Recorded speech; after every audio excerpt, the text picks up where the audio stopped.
Hello students, welcome to my channel. Solve करते हैं concept of physics के rotational dynamics chapter से subjective exercise का question number 66। The pulley shown in figure has a radius of 20 centimetre and moment of inertia 0.2 kg metre square. The string going over it is attached at one end to a vertical spring of spring constant 50 newton per metre fixed from below and supports a 1 kg mass at the other end. The system is released from rest with the spring at its natural length. Find the speed of the block when it has descended through 10 cm. Take g equal to 10 metre पर second square. Situation ये है कि एक spring है, vertical spring. इस spring का एक and ground से अटैच है और दूसरे एंड पर ये ब्लॉक कनेक्टेड है। पुली का मोमेंट ऑफ इनर्शिया हम लोग को गिवन है, ब्लॉक का मास गिवन है, स्प्रिंग कांस्टेंट गिवन है। तो जब ये ब्लॉक 10 सेंटीमीटर नीचे डिसेंड कर जाता है उस समय हम लोग को बताना है कि इस ब्लॉक के पास कितना स्पीड होगा। तो सॉल्व करते हैं। इनिशियल सिचुएशन ये है कि ब्लॉक यहां पर है, h डिस्टेंस नीचे चला गया, ब्लॉक h 10 सेंटीमीटर है।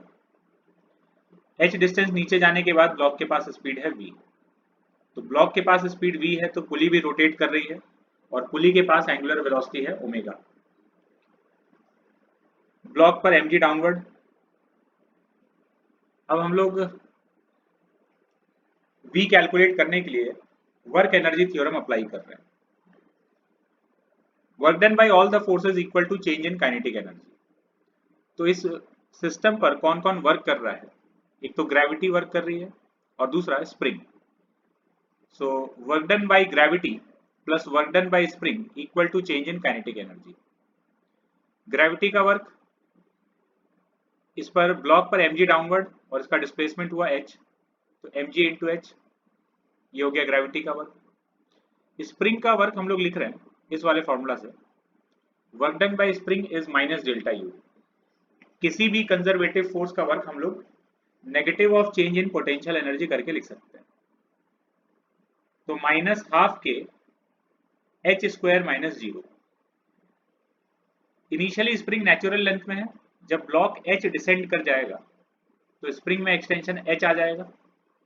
तो ब्लॉक स्प्रिंग का फाइनल डिफॉर्मेशन h है और इनिशियल 0 है। तो minus half k h square minus 0, ये हो गया work done by spring equal to change in kinetic energy. Finally block के पास स्पीड v है, तो kinetic energy of block is half mv square and kinetic energy of pulley is half i omega square. Pulley rotational motion में है तो इसका kinetic energy half i omega square. हम लोग को v कैलकुलेट करना है, तो अब ये ओमेगा को हम लोग यहाँ पर रिप्लेस कर देंगे नो स्लिपिंग कंस्ट्रेंट लगाकर। स्ट्रिंग और पुली के बीच में कोई स्लिपिंग नहीं है, यहां से देखते हैं डायग्राम से। इस जगह पर स्ट्रिंग के इस पॉइंट का वेलोसिटी v है डाउनवर्ड और पुली के इस पॉइंट का वेलोसिटी ओमेगा आर डाउनवर्ड है। तो नो स्लिपिंग के लिए वेलोसिटी सेम होना चाहिए, so v equal to omega r, ये हो गया। अब यहां से ओमेगा का value in terms of v हम लोग इक्वेशन नंबर 1 में यहाँ पुट कर देंगे।